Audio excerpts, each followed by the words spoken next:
Welcome students. हमने functions का इस्तेमाल करना सीख लिया, हमने क्वांटिफायर्स का इस्तेमाल भी करना तक कुछ हद तक सीख लिया। तो एक न्यूमेरिकल और देखते हैं जो कहता है no employees will have salary more than the president. बहुत सिंपल सी लॉजिक है और ये है भी सही। जितने भी एम्प्लॉयज होंगे वो सारे के सारे उनकी सैलरी जो है प्रेसिडेंट से ज्यादा नहीं है। मतलब यहाँ पे दो लोग हैं, दो तरह के लोग हैं, एक है एम्प्लॉयज और एक है प्रेसिडेंट। अच्छा, यहाँ पे कोई भी कंट्री का नाम मेंशन नहीं किया, बिकॉज ऐसा तो है नहीं कि एम्प्लॉयज एक ही तरह के होंगे और प्रेसिडेंट भी ऐसा है।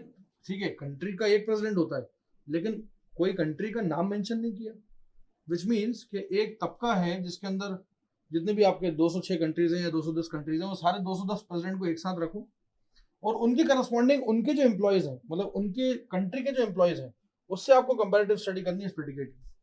मतलब जैसे इंडिया के जो प्रेसिडेंट होंगे उनकी सैलरी आप कंपेयर करोगे इंडियन एम्प्लॉयज से, ऑस्ट्रेलिया का कोई अगर प्रेसिडेंट होगा तो उसकी सैलरी कंपेयर करोगे ऑस्ट्रेलियन एम्प्लॉयज से। तो ऐसे करते करते आपको काम करना है और हमें तो प्रेडिकेट बनाना है किसी कंट्री के लिए नहीं, हमें तो प्रेडिकेट बनाना है जो कि रूल की तरह काम करे। और ये है ही, ये नियम ही दिख रहा है, देखो ना, no employees will have salary more than the president. ऐसा लग रहा है कि कोई इंसान अनाउंस कर रहा हो और अनाउंस कर रहा हो और बता रहा हो सबको कि नो एम्प्लॉयज, मतलब this rule is applicable for all the employees and this rule is also applicable for all the presidents, that no employees will have salary more than the president। मतलब सबसे पहले तो x एम्प्लॉय अगर ले लेते हैं तो y प्रेसिडेंट ले लेते हैं। मतलब x जो होगा वो अलग तबका होगा जो कि एम्प्लॉयज का होगा और y जो होगा अलग तबका होगा जो कि प्रेसिडेंट्स का होगा और इनकी सैलरीज का कंपैरिजन करेंगे।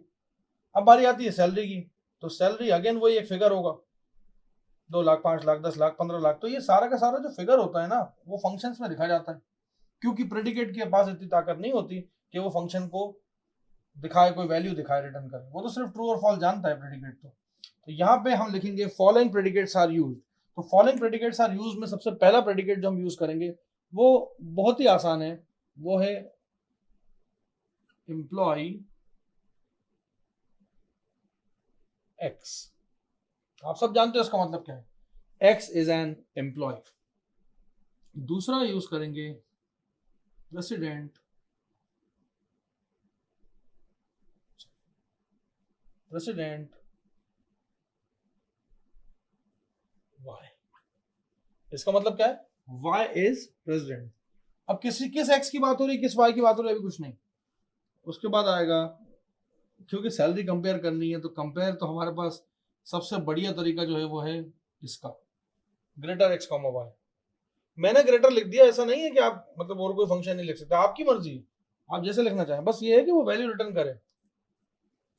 3 तरह के प्रेडिकेट आप बनाओगे और इन 3 तरह के प्रेडिकेट बनाने के साथ साथ आप एक फंक्शन भी बनाओगे। उसका फंक्शन का मतलब होगा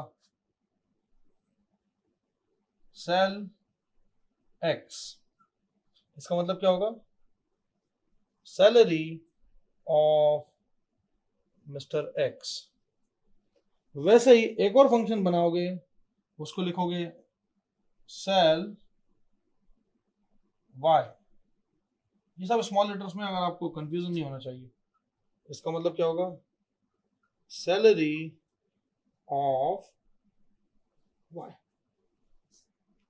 आप देख सकते हैं मैंने यहाँ पे 3 प्रेडिकेट्स लिए हैं और 2 जो हैं वो फंक्शन लिए हैं। अब मैं वापस से न्यूमेरिकल पे आता हूँ फिर से। ये बोलता है कि no employees will have salary more than the president, मतलब ये रूल सारे एम्प्लॉयज और सारे प्रेसिडेंट्स पे अप्लाई हो रहा है। तो मैं लिखता हूं इसका answer, for all X, for all Y, employ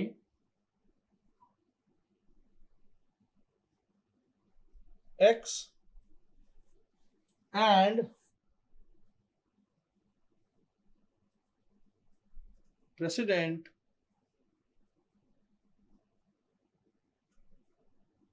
Y. तो इम्प्लीकेशन का निशान लगाऊंगा, मेरे पास जगह कम है तो मैंने नीचे लिख दिया, आप लोग सीधे सीधे भी लिख देंगे तो भी चलेगा। मैं लेता हूं नॉट ग्रेटर। भाई ग्रेटर तो ठीक है, नॉट ग्रेटर का भी तो मतलब है, जहां ट्रू का मतलब होता है वहां फॉल्स का भी मतलब होता है। तो मैंने लिया ये सेल एक्स, सेल वाई। पढ़िए जरा इसको, for all the employees and for all the president. This rule is same for all the employees and for all the president. If X is an employee and Y is president, तो ये इसका मतलब तो होता है हिंदी में, salary of X is not greater than salary of Y. आपने जो इंग्लिश में लिखा था no employ will have salary more than the president, मैंने उसको प्रेडिकेट में लिख के दिखा दिया. तो आपको प्रेडिकेट जब लिखते हो तो आपको ये ध्यान में रखना है कि किस तरह से इसको रिप्रेजेंट करना है. तो कभी हो भी सकता है कि आप उसका कुछ दूसरी अप्रोच यूज कर रहे हो, बट आंसर आना चाहिए.